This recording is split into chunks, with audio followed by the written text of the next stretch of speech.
Okay, so I want to try this Ken Onion little sander doohickey thing here, which also is supposed to be able to sharpen tools and stuff.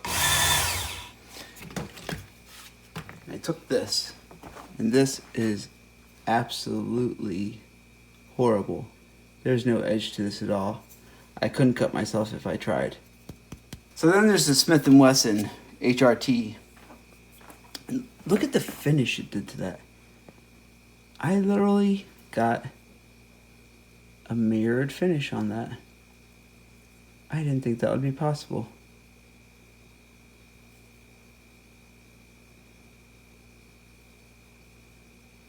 And this thing has been dull since day one too, so I figured if this does anything, I'll be surprised. If this thing can cut sandpaper, that's a better edge than it had. I don't think I have enough sandpaper to do an R cut. Oh yeah, I do. Okay. So that's not quite mirrored, and I mean that's pretty much something with no edge. You're starting off with something with nothing. This had somewhat of an edge. I screwed it up by doing that sandpaper. Still, look at that. This thing actually does scissors too. It's got a scissor grinder angle here. You can adjust this anywhere from 15 degrees to 30 degrees on your angle. It's actually meant for tools also, which is kind of nice. So you pull this attachment off, we'll strip it up, there we go. This is your knife guide. Flip your knife guide back, put your belt back on, and then you can actually take it and turn it to an angle that you want it to, so you can use it to sharpen an axe or whatever you need to sharpen. Completely variable speed with an actual lock on there. I didn't expect too much out of it, honestly. There's mixed reviews on it. People are like, you know, it's always better to use a Japanese whetstone, and it might be. There's also other attachments that you can put on here as well, because it's designed to, they make other different knife sharpening attachments as well.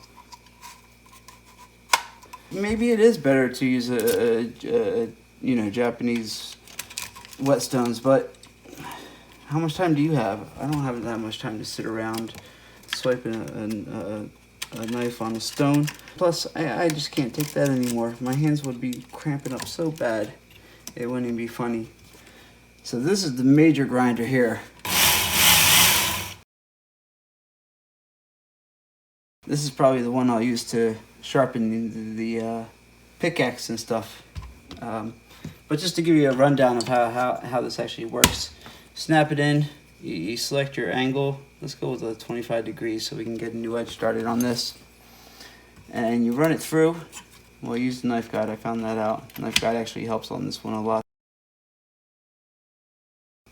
So then you do 5 passes on it.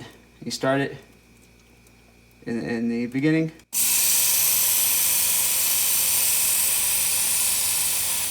And you stop it right when it hits about the middle of that tip there. So I could do 5 passes on this one. If I can get this mirrored finish, I'll be surprised, but we'll find out. And then you take it to the other side, you do 5 passes on this side. So I can actually feel a bevel on here.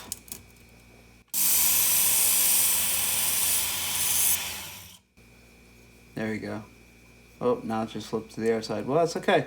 That's where you want it. You want it to roll that metal back and forth.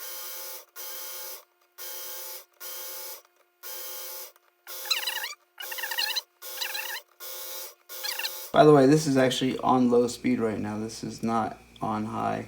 This is on low. See, now it's hot because this is some cheap steel. I mean, it's even rusted. Just change your belt out. We'll go down to a 65 course. Pull up on that. Oh, get in there. Center your belt. Let's run 5 passes through on this one.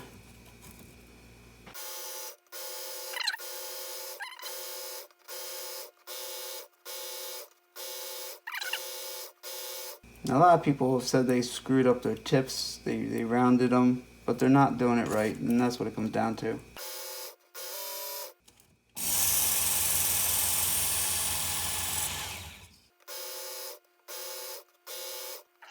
Still takes practice. If I can take a chunk of steel that's never been sharpened down to a polish and cut paper with it and shave hair, that will be amazing. And I'm gonna give it a shot because I bought extra belts for a reason, so I could practice, because practice is needed. This one, it came with it on the machine, the 65 course. This didn't come in the belt pack, and it's not advertised as being in the pack. I don't know if somebody left it on there by accident. This is a 22. It's almost like somebody left it on there as a test. It was meant to be a test belt, and somebody left it on there. And there was a little bit of dust on there, so it tells me they do test it before it runs out of the factory. Biggest mistake is people use that lock and they lock it in, and you don't want to lock it in, honestly, because that's just going to cause an issue. That's more for when you're doing tools like axes and stuff. That's what that lock's for, not for your knives and scissors.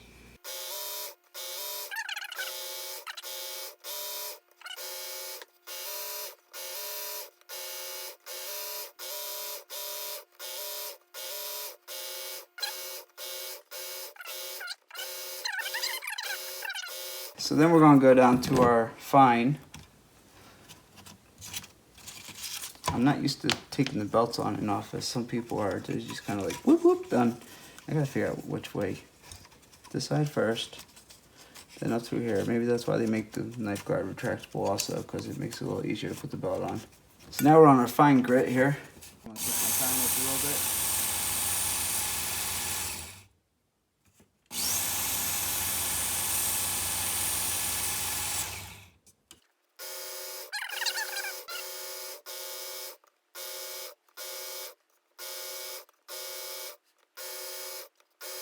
Now the guy at Cabela's really warned me against this.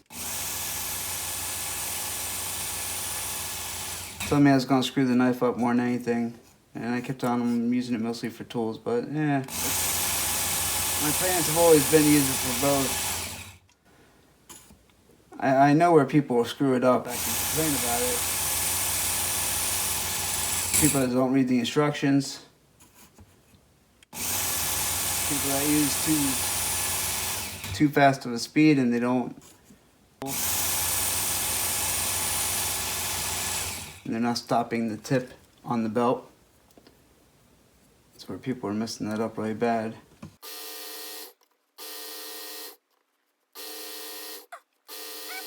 Remember, this was a chunk of steel, so this was not much at all. Flip over, flip over.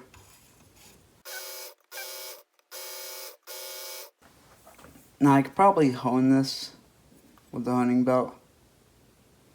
I really don't see a need to though. I mean, this is just amazing compared to what it was. Now I can taste the dust, so yeah, it does get dusty. A mask may be suggestible. Safety glasses, most definitely. And yeah, you are going to leave a trail of dust all over the place when it comes to this thing. But I brought some down here for that. Why not? Let's run the honing belt through it. I did say I bought spare belts, right? Might as well at least use them. Now, why the honing belt isn't 3/4 inches wide on the Ken Onion, I don't know. It's only 1/2 inch wide, unlike all the rest of them. So I'll just swipe this on each side.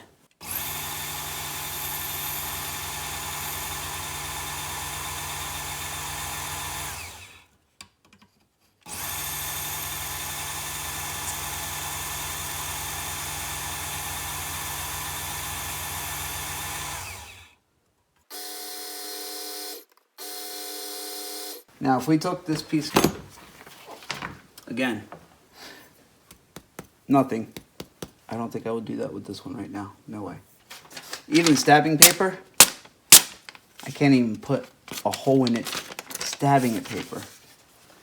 So that's pretty bad. Now, this is the one I just got done sharpening, and that just went right through. It's not quite the knife like that Smith & Wesson was, but that Smith & Wesson already had an edge. this one does now. Wow.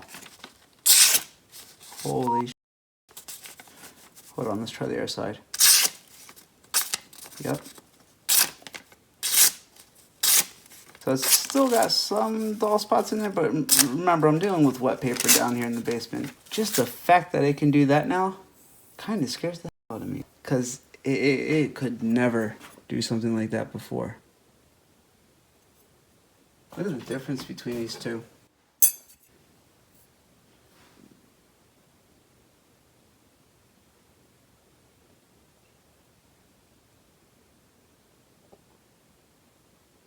Rusted up. So if you use the machine right and you practice, this is only my third blade, but it would never cut anything.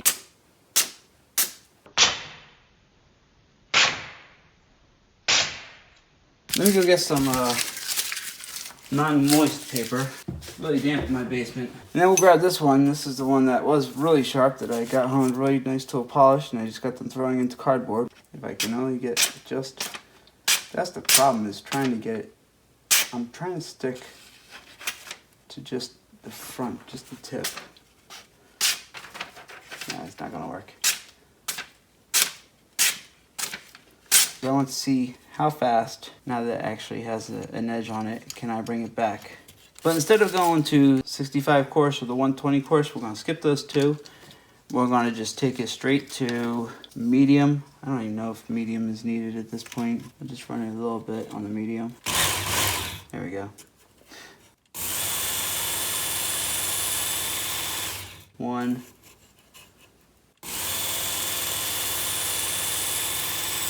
2. We'll do 2 passes over here.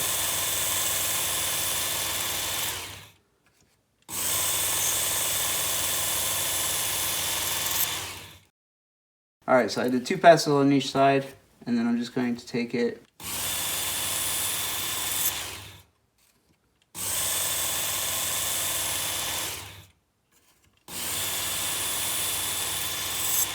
run it side to side.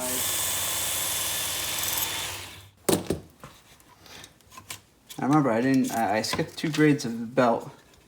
Completely skipped 2 grades of the belt. Just because I want to see, once you have the edge set up on it, how fast you can bring it back once you've already done it properly the first time.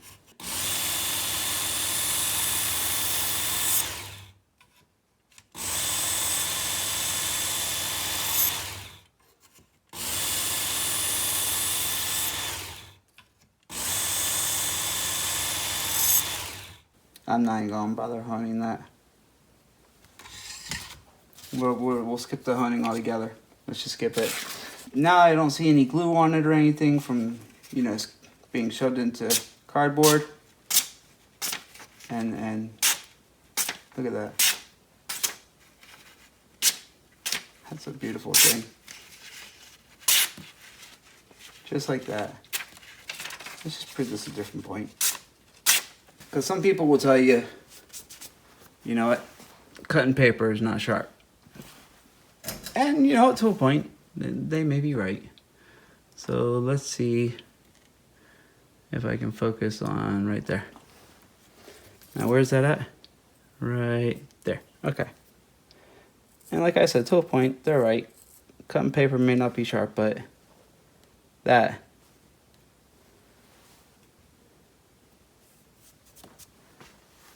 sharp. I just took the whole patch of hair off. So now I've lost quite a patch of hair. All in here. Just easy, one stroke. And look how much came off in a single stroke.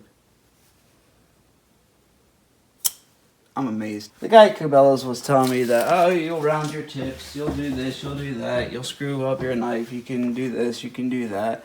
You can, if you're not doing it right. Read the directions, watch a few videos.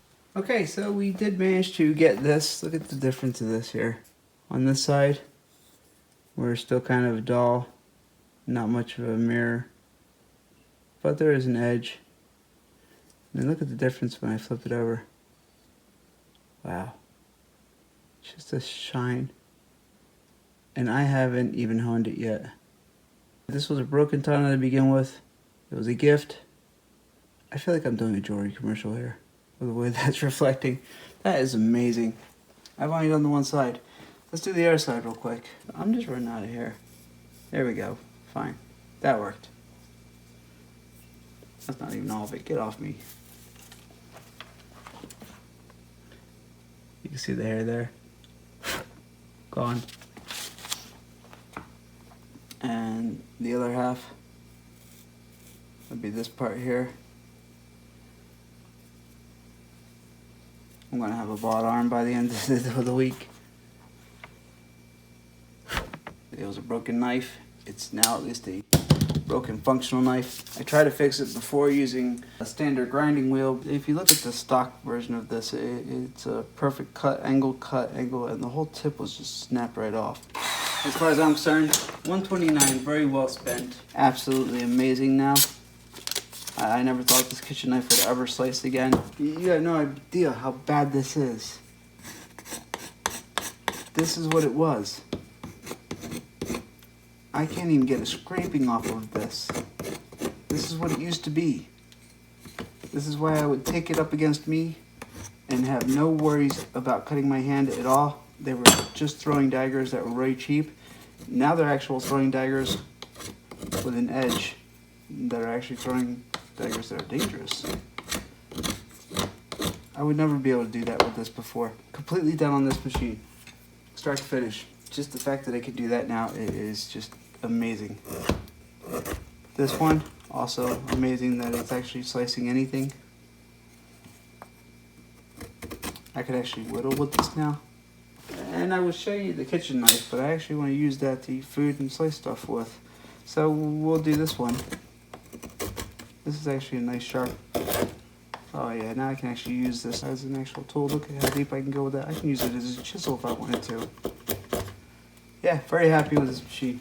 I would buy it again in a heartbeat. And I'm sure as time goes on and I get used to it, I'm just going to get better with it. A blade that wasn't even a blade to begin with. You can't do anything with this at all. Can't even cut yourself. Took one of those, rusted it, and made it into something I would not even dare try that right now. I can't say more. I'm glad I bought it. This tool is not that hard to learn. It's just read the directions and figure out, you know, make sure you're using it properly. And speed is not your answer. Yes, it is faster than whetstone sharpening as far as speed goes there, but speed on the motor is definitely not your answer. That does not make this thing work any better by going faster. If anything, it'll actually be a downfall by going too fast with it. So you don't want to go too fast with it. Well, that's my review of the Ken Onion version of the Work Sharp. Hope you enjoyed it. I know I did, and I'm going to continue enjoying it. And I'm going to get to the point where I can do things manually. As always, if you liked this video, go ahead and give it a thumbs up. If you didn't, well then, I don't know why you still subscribe to me. Stop subscribing to me, stop watching my videos. So, you don't have to give it a thumbs down. Just don't watch me anymore. Be safe. When I say be safe, I mean wear glasses with this and keep on tinkering. And I will see you in the next video. Thanks for watching.